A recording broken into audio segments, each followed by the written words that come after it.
7 மாநிலங்கள்ல 13 சட்டமன்ற தொகுதிகள்ல இடைத்தேர்தல் நடந்து முடிஞ்சிருக்கு. இதில் ஆல்மோஸ்ட் 10 தொகுதிகள்ல இந்தியா கூட்டணி வெற்றி பெற்றிருக்காங்க. இந்த வெற்றி எதை குறிக்குது சார்? அதாவது நாடாளுமன்ற தேர்தலுக்கு முன்னாடி ஒரு பெரிய ஒரு மாயையே பிஜேபி கிரியேட் பண்ணிட்டு இருந்தாங்க. பத்திரிகைகள், ஊடகங்கள், டெலிவிஷன் சேனல்ஸ் எல்லாத்துலேயும் 400 இடம் ஜெயிக்க போகிறோம், 400 இடம் ஜெயிக்க போகிறோம்னு சொல்லிட்டு ஒரு பொய்யான பிம்பத்தை கட்டமைச்சிருந்தாங்க. அதன் காரணமாகத்தான் இப்போ 240 இடமே ஜெயிச்சிருக்காங்க. இன்ஃபேக்ட் இன்னும் படுமோசமான தோல்வி அடைந்திருப்பார்கள். இன்னொரு முக்கியமான விஷயம் என்னென்னா, இந்த உண்மையாகவே சில இடங்கள்லாம் கவுண்ட் பண்ணதாக தெரியல. ஏன்னா போட்ட ஓட்டு எவ்வளவு அப்படின்னு அவங்க எலெக்ஷன் கமிஷன் சொன்னது, ஆக்சுவலாக எவ்வளவு வந்தது அப்படின்னு பார்த்தீங்கன்னா அதுலேயே டிஃப்ரென்ஸ் எல்லாம் இருக்குது. அதனால் இதெல்லாம் பெரிய கேள்விக்குறியாக தான் இருக்குது. இதெல்லாம் பார்த்தீர்கள் என்றால் ஒரு 200 இடத்துக்கு மேலே டெஃபினட்டாக பிஜேபி வென்றிருக்க முடியாது அப்படிங்கிறது தான் பலருடைய அபிப்பிராயமாக இருக்கின்றது. இருந்தாலும் கூட இந்த அளவுக்கு வந்தது காரணம் அந்த மாயை பிம்பத்தை கிரியேட் பண்ணது. 400 இடம் நாங்கள் ஜெயிச்சிருவோம்னு சொல்லிட்டு திருப்பி திருப்பி சொன்னது. 401 இடம் ஜெயிச்சிருவோம் அப்படின்னு சொல்லிட்டு எக்ஸிட் போலில் ஒரு கொஞ்சம் கூட கூச்சம், வருத்தம், ஒரு கிளேஷம் எதுவுமே இல்லாமல் ஒரு பெரிய ஆங்கில ஊடகம் எக்ஸிட் போல சொல்கிறது. இது அக்கிரமமானது. இதெல்லாம் அதாவது பொய்யான தகவல்களை சொல்லி மக்களை திசை திருப்புறது அப்படிங்கிறது ரொம்ப அநியாயமாக இருந்தது. அதன் காரணமாக அப்போவே அவங்க ஃப்ராங்க்லி ஸ்பீக்கிங் அவங்க தோற்று போயாச்சு தான். இந்தியா கூட்டணி இன்னும் பெரிய அளவிற்கு வெற்றி பெற்று இருக்கும். ஆனால் அன்ஃபார்ச்சுனேட்லி இந்த பொய்யான பிம்பம் மக்கள்கிட்ட பல இடங்களில் போய் சேர்ந்ததுனால தோற்று போகிற நிலைமை வந்து விட்டது. மீண்டும் 240 இடத்துல பிஜேபி ஜெயிச்சிருக்கு. இப்போ கரண்ட் நீங்கள் சொன்னது போல் இந்த பை எலெக்ஷன்ஸில் 13 இடம், அந்த 13ல் 10 இந்தியா கூட்டணி ஜெயிச்சிருக்கின்றது. இது மாபெரும் சக்ஸஸ் அப்படின்னு தான் சொல்லணும். பிஜேபிக்கு மிகப்பெரிய, அதாவது அந்த சரிவு என்பது மிகப்பெரிய அளவிற்கு, அதாவது நம்ம என்ன பேசிட்டு இருக்கோம்னா எப்போ பார்த்தாலும் மோடி மோடி மோடின்னு ஒரு தனிப்பட்ட மனிதரை அந்த பிம்பத்தை கட்டமைச்சு கொண்டு இந்த நாடை பெரிய அளவுக்கு கொண்டு போயிடுவோம் அப்படிங்கிற மாதிரி. எத்தனை நாள் மோடி இருக்க முடியும்?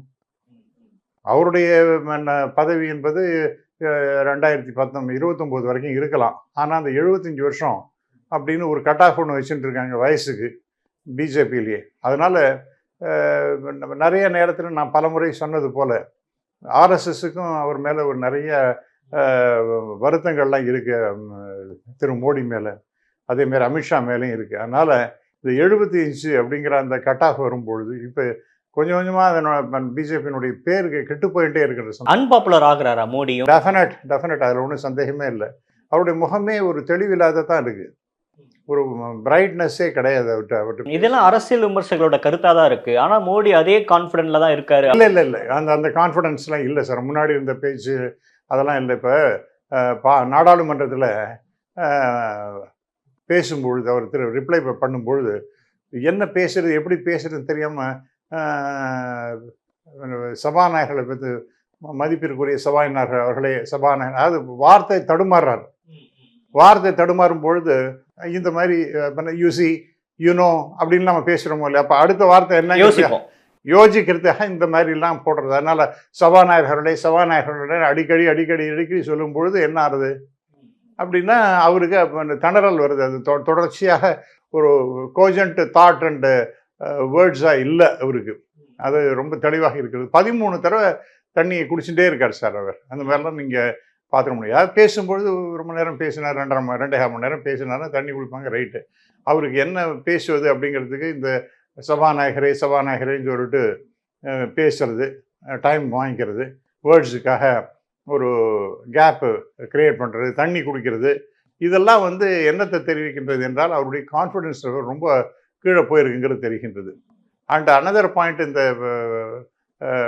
டக் of war between BJP especially mister Modi and RSS, அது வேற ஒரு இப்போ ரொம்ப பெரிய அளவுக்கு இல்லைன்னா கூட ஓரளவு வெளிப்படையாகவே தெரிய ஆரம்பித்து விட்டது. அதன் காரணமாக பிஜேபியினுடைய சரிவு என்பது தொடங்க ஆரம்பிச்சிடுது. அது இப்போ ரிஃப்ளெக்ட் ஆகிருக்கு இந்த எலெக்ஷனில். ஆமாம், அதில் நீங்கள் பார்த்தீங்கன்னா அயோத்தி, ஃபைசாபாத், அங்கே ஒரு மிகப்பெரிய வெற்றி இந்தியா கூட்டணி பெற்றது அந்த சமாஜ்வாடி. சமாஜ்வாதி. ஆமாம், அது ஒன்று தான் அப்படின்னு நினச்சா, அதே போல் ரொம்ப ரொம்ப முக்கியமான இடம், ஒரு ஹிந்து மக்கள்லாம் ரொம்ப புனிதமாக கருதக்கூடிய இடங்கிறது ஹரித்வார். அந்த ஹரித்வாரில் அவங்க தோற்று போயிருக்காங்க. ஸோ இது என்ன காமிக்கிறதுன்னா, மக்கள் பெரிய அளவிற்கு இந்த ஹிந்து ஹிந்து அப்படின்னு அந்த சொல்லி ஹிந்து கன்சாலிடேஷன் ஆகலையா?